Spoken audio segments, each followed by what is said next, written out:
Hey friends, if your Windows is stuck in the airplane mode, then please watch this video. I will guide you through the resolutions. The first solution is to check the status of the radio management service. So search for services in the Windows search bar and open services. Scroll down to the radio management service. Okay.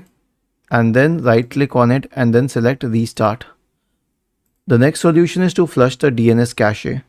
Search for command prompt in the Windows search bar and open the normal command prompt. Then type the command ipconfig // DNS and then hit enter. Once you get the message successfully flushed the DNS resolver cache, then it would be fixed.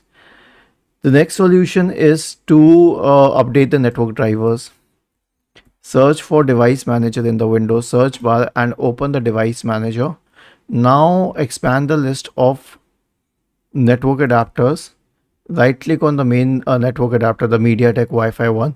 Select update driver and search automatically for drivers. And the last one is that if you are unable to turn off the airplane mode through system settings, then you can turn it off through system settings. I mean, if you are unable to turn it off from the system tray, you can turn it off from system settings.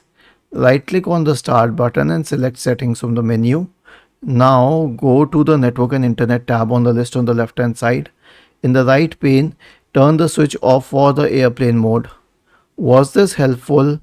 If yes, then please subscribe to the channel, and if not, then let us know in the comment section of the video on how we could help you further. Thank you for watching this video and have a nice day.